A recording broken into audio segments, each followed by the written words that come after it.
Je vous reçois chez moi, dans mon atelier, où je travaille de 10 à 12 heures chaque jour, et ceci depuis plus d'un demi-siècle.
Nous allons passer vers cette colline où je suis né dans ce petit village. Puis nous allons partir pour aller visiter mon musée qui est à 65 km d'ici, au cœur de la jolie ville de Vichy.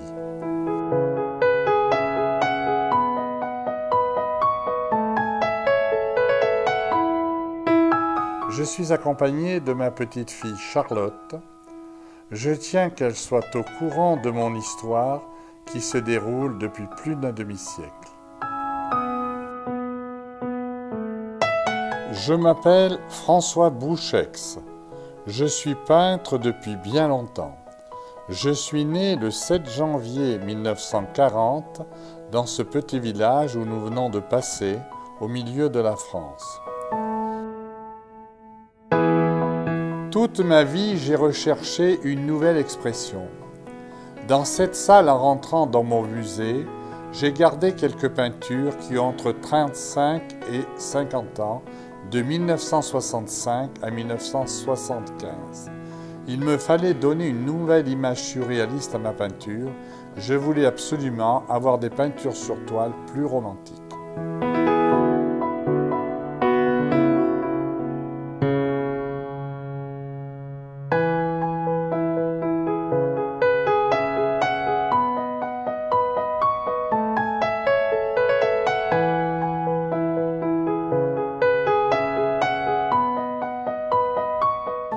Je n'avais que 14 ans quand j'ai perdu mon père d'une grave maladie. Mes parents étaient de petits paysans. À l'âge de 14 ans, j'ai dû aller travailler dans un restaurant proche de chez moi. La vie était très difficile.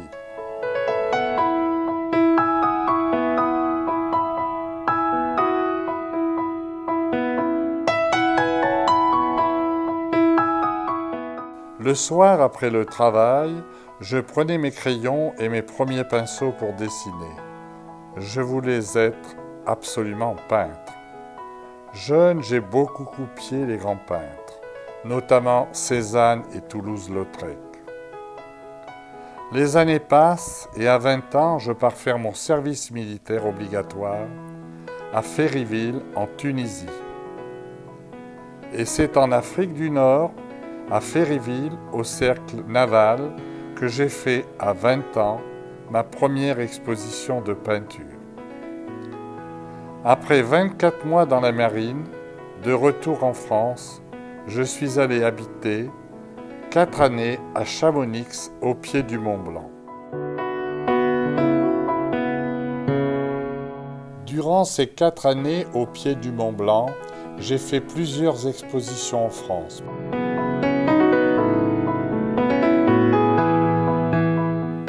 En 1965, je rencontre un célèbre marchand de tableaux parisien, Bernard Bellèche, qui avait plusieurs galeries et notamment la Galerie Sèvres à Paris 6e.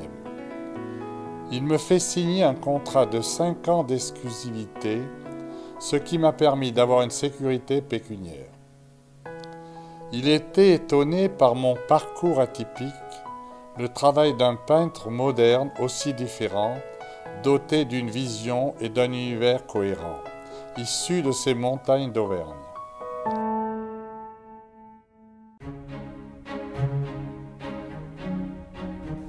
En 1965, il organise ma première exposition à la Galerie de Sèvres à Paris, et ceci à côté de Salvador Dali et Meissonier. Mon style de peintre s'agrège alors, presque définitivement, à celui si stimulant d'autres artistes, très connus des Trente Glorieuses, pour ma créativité ambiante. Cette année-là, je renonce à ce que j'appelle le triste surréaliste, ce mélange si fort d'horreur, de fantasme et d'inconscience de caniveau, porté par Breton, et j'ouvre après Salvador Dali sur un horizon nouveau, à un surréaliste de rêves et de couleurs. Pour moi, en 1965 et 1966, le succès est immédiat. Je connais bien Venise que j'ai souvent peint avec les chevaux de Saint-Marc que je fais promener sur la lagune.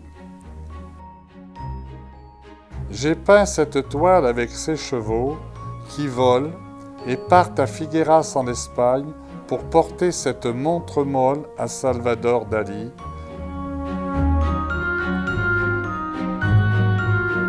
Des nombreux voyages aux quatre coins de l'Europe et du monde où j'ai dessiné tous ces monastères endormis, souvent des morceaux de ruines. J'ai rassemblé tous ces morceaux pour faire un seul monastère, et sous cette terre endormie, devant, ils dorment tranquillement.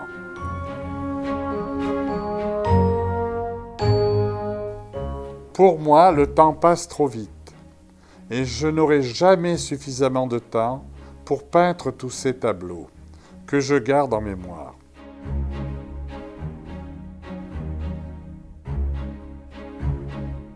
Aussi, j'ai peint le temps qui passe avec les pendules qui marquent une heure différente.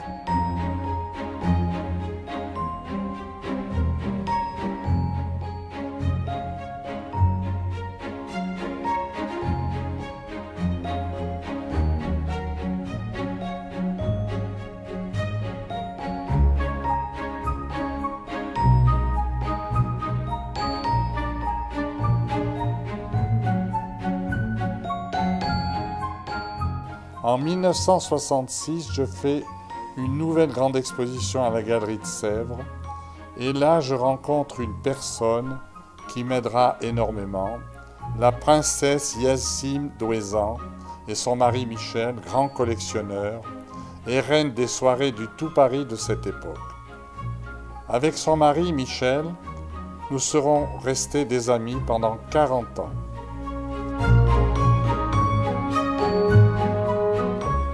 J'ai aussi rencontré dans cette célèbre galerie de Sèvres, en 1968, un célèbre journaliste, Georges Giraudon.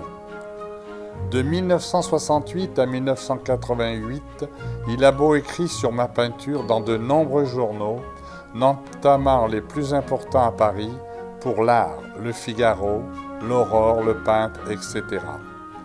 Pendant 18 années, de 1965 à 1988, j'ai beaucoup travaillé et exposé dans les plus grandes galeries de Paris, du Faubourg Saint-Honoré, de l'avenue Matignon, des Champs-Élysées.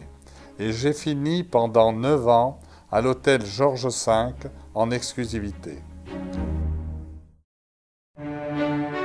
De 1975 à 1985, j'avais trouvé une nouvelle forme d'expression où le piano, la musique et le jeu des couleurs. Il me semblait que j'avais rencontré Salvador Dali et quelquefois Chagall sur mon chemin. J'ai un fils, chanteur d'opéra. Chaque jour dans mon atelier, je l'écoute chanter. J'ai des moments de bonheur Et c'est pour ça que je peins tous ces instruments de musique. Je ne peux pas fixer sa voix sur ma toile.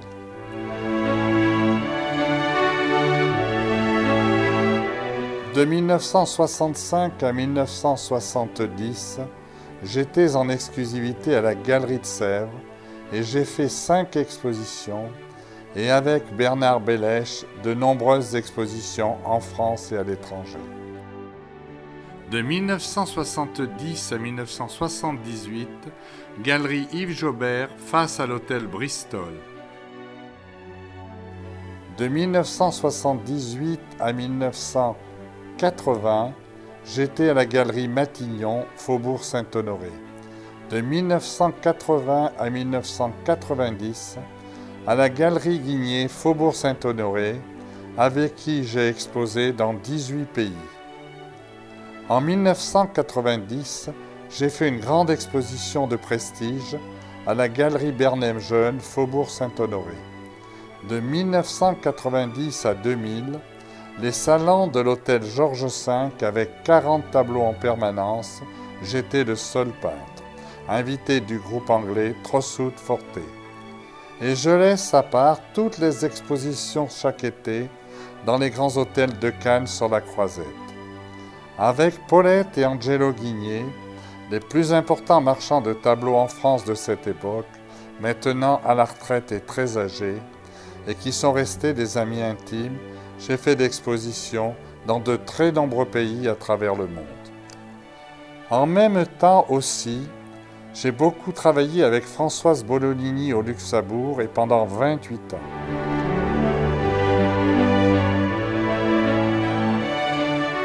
J'ai exposé dans 32 pays, que ce soit en Asie, au Moyen-Orient, en Afrique, en Amérique et la dernière exposition l'an dernier en Inde. De même, maintenant que je suis vieux, la liste des villes me donne le tournis. Dubaï, Jeddah, Bahreïn, Luxembourg, Milan, Berlin, Genève, Montreux, Bâle, Tokyo, New Delhi, Zurich, etc., etc. À ce jour, plusieurs milliers de mes peintures figurent chez les meilleurs collectionneurs à travers le monde.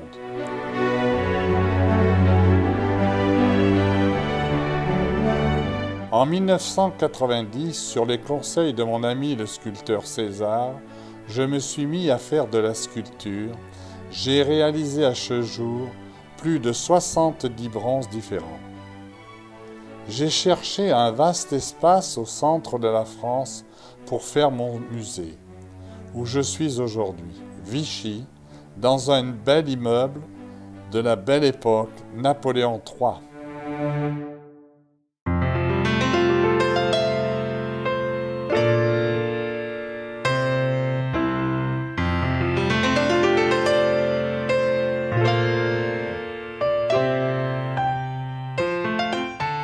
Lors des conversations que j'ai eues avec Salvador Dali en 1965, 1966, 1970, Dali m'a dit « Un peintre n'est vraiment reconnu que s'il ouvre un musée personnel de son vivant. » C'est en souvenir à Salvador Dali qui, à l'âge de 67 ans, j'ai ouvert mon musée personnel à Vichy.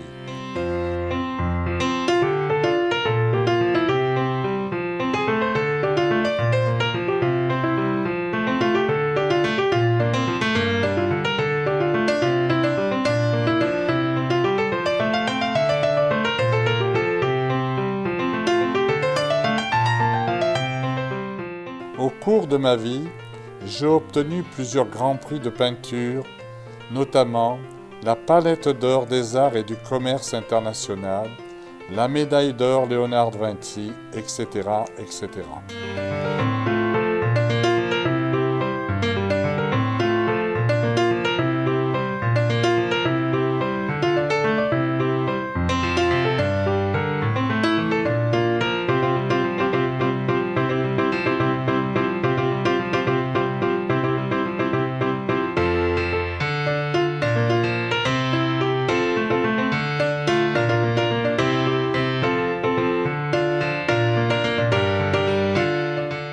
Chaque année, je me rends si c'est possible, à l'exposition de la FIAC à Paris. Et chaque fois, je fais un tableau de découragement sur cet art du XXe siècle. La peinture fascine n'est pas mon programme de peintre aujourd'hui.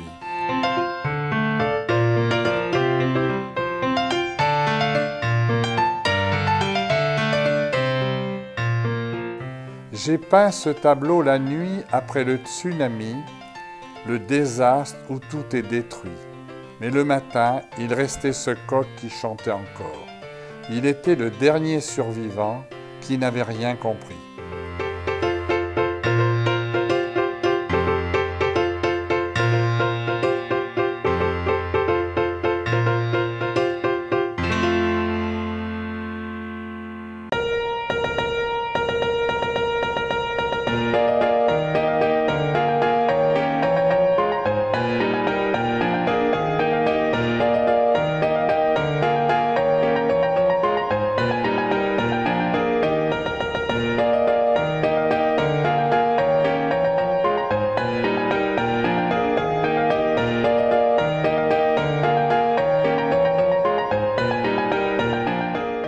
Dans ce musée, où sont accrochées plus de 350 peintures et posées 70 bronzes, une grande partie représente le rêve surréaliste que je veux exprimer.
Et maintenant, depuis quelques années, je voulais donner une image nouvelle à ma peinture et sur des bases abstraites et géométriques. J'ai imprimé ma nouvelle image surréaliste en 2008.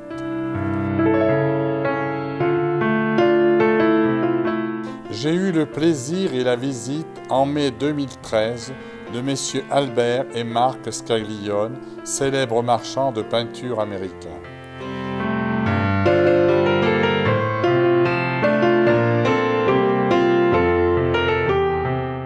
Depuis maintenant 4 ans, 2010, j'ai trouvé une nouvelle source d'inspiration sur une base abstraite, géométrique. J'ai dessiné des images surréalistes de rêve que j'ai appelées la nouvelle figuration surréaliste d'aujourd'hui.